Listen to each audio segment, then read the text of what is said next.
सबसे पहले तो मैं हमारे हेड टीचर यानी कि शेखुल जामिया की शुक्रिया अदा करना चाहता हूं कि उन्होंने मुझे कुछ कहने का मौका दिया।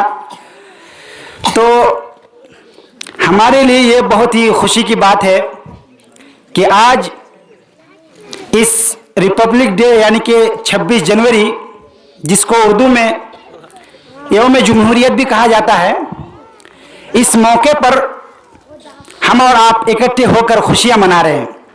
इसके लिए मैं एक बार जोरदार तालियां बजाने की कोशिश करूंगा या फिर आप लोग से गुजारिश करूंगा। देखिए, मैं ज़्यादा कुछ नहीं कहना चाहता हूं क्योंकि हमारे शेखुल जामिया ने हमें इस रिपब्लिक डे के मौके पर जो बुनियादी बातें थी उन्होंने आप हजरात के सामने पेश किया। मैं फिर भी उन्हीं बातों को लेकर दो चार बातें आपके सामने रखना चाहूँगा और ये आपसे ये गुजारिश करूँगा कि इधर उधर ध्यान ना लगा के बस समझने की कोशिश करें कि आखिरकार ये दिन क्या है। और हम आज जो सारे लोग मिलकर इकट्ठा हुए हैं, इस तरह झंडा फहरा रहे हैं और ये जो तराना गा रहे हैं, आखिर वजह क्या है? बस ध्यान लगाकर सुने, ये बहुत ही कीमती बातें हैं आप और हमारे लिए, सबके लिए ये इल्म की बातें हैं, यानी कि जनरल नॉलेज आप इसे कह सकते हैं, यानी कि जनरल नॉलेज के हिसाब से आप बात ध्यान में रहें।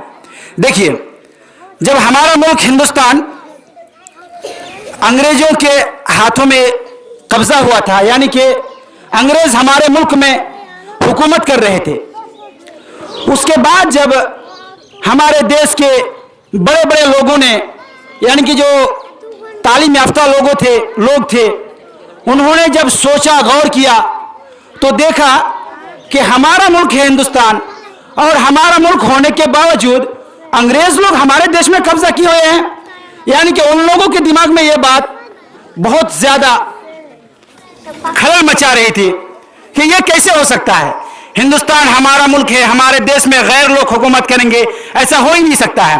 तो उन्होंने बहुत ही मुश्किल से बहुत ज्यादा कुर्बानियां देकर, लड़ाई झगड़ा करके हमारे इस देश को आजाद किया।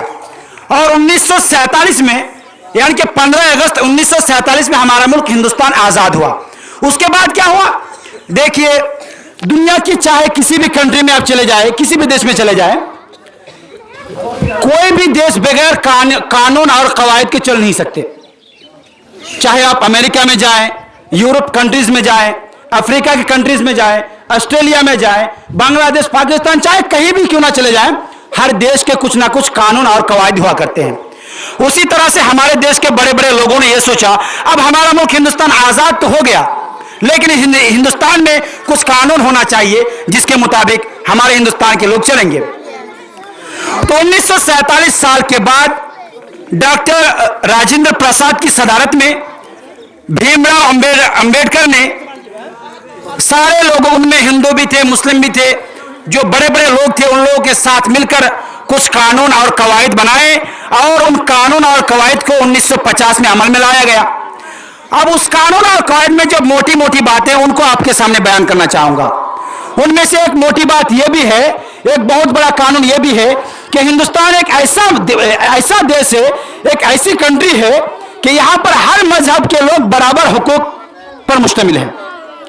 यानी कि चाहे वो हिंदू हो, मुस्लिम हो, सिख हो, ईसाई हो, चाहे वो आदिवासी हो, चाहे वो कोई भी क्यों ना हो, हर एक को बराबर हक मिलेगा और हर एक अपने मनमर्जी से, अपने धर्म के मुताबिक इस देश में चल पाएगा। यानी कि हिंदू लोग इस देश में पूजा पाठ करके चलेगा, मुसलमान अपनी ईद मनाएगा, नमाज पढ़ेगा, यानी कि अपने मजहब के हिसाब से हर मजहब के लोग चल पाएगा।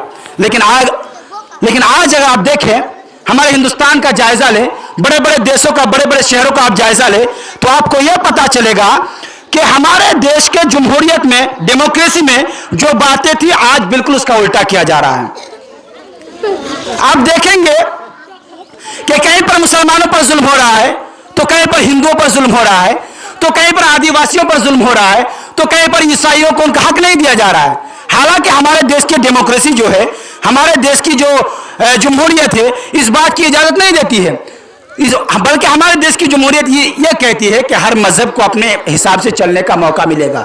मेरे कहने का मतलब ये है कि सिर्फ रिपब्लिक डे पर या फिर जो यौम आज़ादी है, इन दिनों पर खुशियां मना लेना ही हमारे लिए काफी नहीं है, बल्कि हमें और आपको हर बात को जानना है, हमारे देश के बारे में जानना है, हमारे देश के जो कवानीन है उसके बारे में जानना है, हमारे देश की जो डेमोक्रेसी है उसके बारे में जानना है, और जो जहां जहां पर जुल्म हो रहा है, जहां जहां पर मुसलमानों पर जुल्म हो रहा है, जहां जहां पर ईसाइयों को उसका हक नहीं दिया जा रहा है, उसके खिलाफ हमें आवाज उठानी है। यह हमारा मकसद है। हम पढ़ेंगे, पढ़कर बड़े होंगे, सीखेंगे, डेमोक्रेसी के बारे में सीखेंगे, देश के बारे में सीखेंगे, और हम अपने दीन के बारे में सीखेंगे, और इन सारी बातों को इकट्ठा करके अमन सलामती के साथ जो बातिल के खिलाफ आवाज है उसको उठानी है। तो मेरे कहने का मतलब यह है कि आज देश में जो बुराइयां हो रही है, आज देश में जो जिस तरह से तरह तरह के जो मजहब है उस पर जुल्म हो रहा है, इसके खिलाफ हमें आवाज उठानी है। और आवाज उठाने के लिए सबसे बड़ा हथियार जो है, हमें सबसे पहले इन कवानीन के बारे में सीखना है, जानना है। अगर हम इन कवानीन के बारे में जानेंगे ही नहीं, सीखेंगे ही नहीं, तो हम किस चीज को लेकर लड़ेंगे? हमारे पास लड़ने के लिए कोई जरिया ही नहीं बचेगा। इसलिए मैं आपसे कह रहा हूं कि आप दीनी तालीम हासिल करने के साथ साथ असली तालीम भी हासिल करें। जितना ज्यादा आप हो सके जनरल नॉलेज हासिल करें, और देश के बारे में जानें, दुनिया के बारे में भी जानें, साइंस के बारे में भी आप इल्म हासिल करें। उसके बाद हम और आप क्या होंगे? इन बातिल हुक्मरान के खिलाफ आवाज उठा पाएंगे, इन बातिल कवानीन के खिलाफ हम आवाज उठा पाएंगे। और जो देश की असलियत है, जो डेमोक्रेसी की असलियत है, और आज जो हम ये रिपब्लिक डे मना रहे हैं, इसकी जो असलियत है उसके खिलाफ आवाज उठा पाए।